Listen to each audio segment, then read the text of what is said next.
Thank you, Mr. Lieutenant Governor. Good morning, colleagues. Good morning, Nebraskans. I've introduced AM 1051 because I think it's important to get on the record that the non-discrimination clause on page 3 of the bill is lacking. It doesn't go far enough for me to support this. We need to make sure that when schools are educating kids, they're educating all the kids. As introduced and amended by the committee, LB364 just requires that a qualifying school under the Act, quote, complies with the non-discrimination provisions of 42 U.S. Code 1981. If you actually go and look at what that is in federal law, there's pretty much nothing there that applies or is helpful here. It talks about equal rights under the law, but the circumstances described don't really pertain to kids in private schools. I'll read the statement of equal rights contained in this section. Quote, all persons within the jurisdiction of the United States shall have the same right in every state and territory to make and enforce contracts, to sue, be parties, give evidence, and to the full and equal benefit of all laws and proceedings for the security of persons and property as is enjoyed by white citizens, and shall be subject to like punishment, pains, penalties, taxes, licenses, and exactions of every kind, and to no other. Leaving alone that we still have explicitly racialized language right there in our federal non-discrimination law, referring to the rights enjoyed by white citizens. That's a discussion for another day.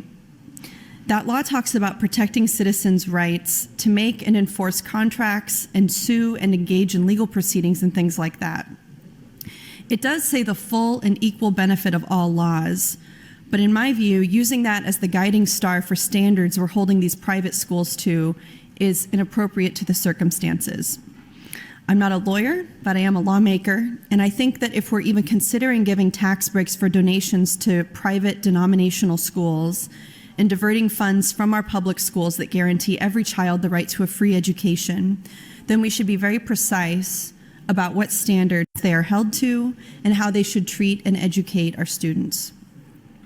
What my amendment does, AM 1051, is it replaces that federal reference with language that says the school cannot, quote, discriminate on the basis of race, color, religion, national origin, ancestry, citizenship status, gender, sexual orientation, gender identity, disability, or special education status. And something funny that happened since I got the to introduce this amendment is I recently went on a tour of some private Catholic schools to see what a good job the Catholic schools are doing. And I have to say that after those tours and discussions with administrators and teachers there, I'm only more convinced about the need for this amendment. In actual conversation with one of the people administrating the schools, this person talked to me about how he has seen several children who are confused about their gender identity, who have gender dysphoria, who are confused about their sexual orientation, and how by the grace of God and the good works of these teachers, they have corrected these students and gotten them on the godly path. To me, that was a pretty horrifying comment. It was a pretty stressful experience, and I took issue with them right then and there, and I think we all left feeling a little bit discouraged by those comments. And I also saw how a lot of the students in these schools were quiet and shy, and it made me wonder, is this a reflection of an educational institution that's working well? And is this supporting all students in their personhood and in their identity? I have to say, based on conversations with administrators of these schools, explicitly, no. You've heard me bring up this issue on so many of my own and others' bills, and I'm not going to stop because our trans kids, our gay kids, our gender nonconforming kids are not confused or misguided. They are wonderful just as they were made, and they are whole people, and they are here to stay. And I'm not going to play a part in diverting funds for public schools toward private Christian, Catholic, denominational schools that might contribute to the dehumanization of students in the name of religion. I'm sure there are many fantastic private schools that are well run and do a wonderful job of educating their students. I have no doubt that most students that go through private denominational schools have an excellent experience.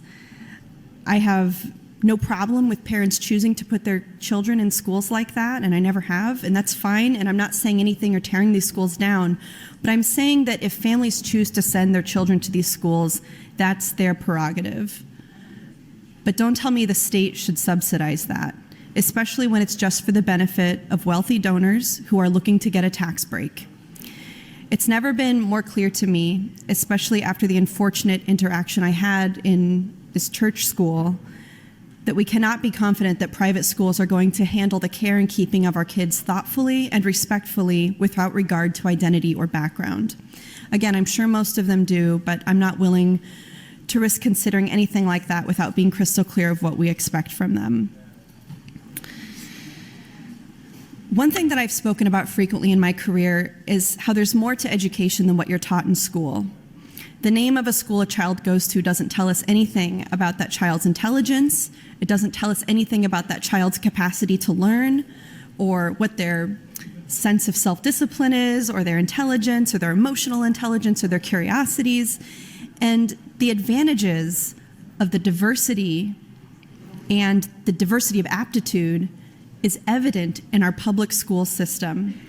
A system that serves all children is its own life preparation. And I know this isn't about public schools versus private schools, but when we're talking about taking revenue away from the state to support private schools over public schools, that's worth mentioning. It's important to understand that and talk about this. The most important advantage of a strong, well-funded public school system is simply that they serve every child in a community. At a time when we are needing to be really considerate about our spending and our revenue here in the state, when we have a lot of expensive bills on the floor, Nebraskans who care about sustainable and healthy public school systems should have serious concerns about a dollar-for-dollar tax credit to further reduce our revenue in Nebraska and create more opportunities for wealthy donors to benefit from our tax system. So to not include discrimination protections in this bill is a very significant omission to me. People have the freedom already to send their kids to private school. This is not about liberty. But no one has the right to take public funds for this, especially when these schools are not teaching on inclusive principles that actually welcome and celebrate the identity of every child. Tax dollars are public funds, period. This is about redirecting taxpayer dollars to private schools. And to say no taxpayer dollars are going to these scholarship programs is deceptive. Nothing is preventing someone from donating $500,000 to a scholarship program already, but that doesn't mean that they should be entitled to a $500,000 credit for that on their taxes. That's not supporting kids. That's about using the tax code to protect the wealthy while weakening public schools. And that's the only way that I see this. If a wealthy donor would not support a private school without passing LB364, without being able to get a dollar-for-dollar tax credit, then that is not the state's problem. And it's not our business in the legislature to take revenue out of what we have to work with to provide essential services, to rebuild our rainy day fund, to create a mechanism that just incentivizes wealthy donors to give money to private organizations. That's not something that I consider as part of our job description. Mr. Lieutenant Governor, how much time do I have? 1 minute 20. Thank you.